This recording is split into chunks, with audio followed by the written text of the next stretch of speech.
Welcome back to Optimize Health, where we're making easy, healthy, and delicious meals. Today we're going to talk about some of the foods to help with female hormone balance. And I want to approach this, I'll give you a little list and we can go through maybe in a different video on some of the other foods.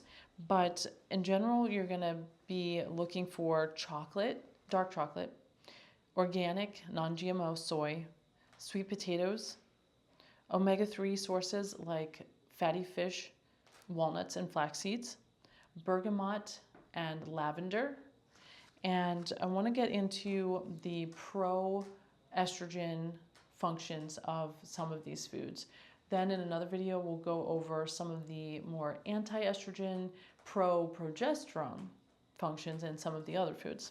For pro-estrogen, we're going to be considering this more for perimenopausal and menopausal women who are experiencing decline in their estrogen, and they need to boost that naturally. That's going to help reduce so many of their symptoms and even help to...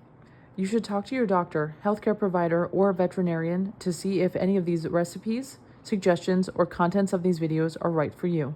Nothing contained in these videos are intended to be taken as medical advice. Use at your own risk.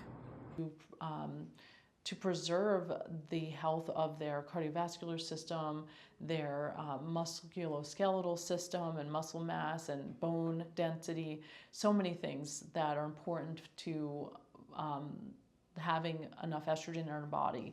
So these are going to be, the heavy hitter is soy. These are going to be isoflavones that soy contains, which are phytoestrogens. These are plant estrogens, and they include genistein and digoxin.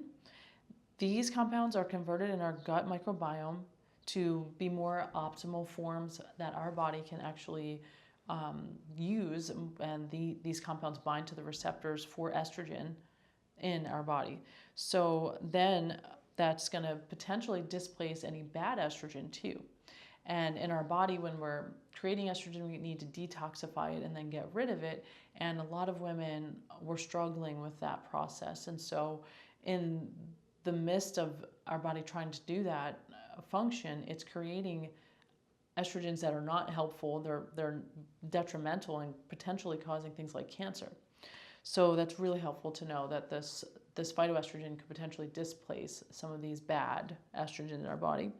So for example, many Japanese women eat just a regular soy in their diet, so it's not like they're eating a ton of extra soy. They're looking at studies that show benefit when women are eating just 2 or 3 servings of soy a day. If you're not able to get healthy soy that's that's organic, if you're not able to find that, you could consider supplements for these compounds like genistein that are beneficial components of the soy. But these Japanese research studies have shown that only 25% of women consuming the typical amount of soy in Japan are experiencing hot flashes, and that's compared to about 75% of women in the US. Another really important Japanese study showed that the women eating 2 or 3 servings of soy per day decreased their cardiovascular risk by 65%. And I should note that since soy is a legume, there are other beans that you can eat that have other similar helpful properties. Not as strong, not as like, really strong kick as soy, but they're there, especially if you can't get good soy. So that would include lentils, pinto beans, split peas, lima beans, and even sweet potato actually has a lignin similar to your legume. So I hope this is helpful for you guys, and if you have questions or comments, please let me know. I'd love to hear any requests for additional topics, and please like, share, and subscribe. Thank you.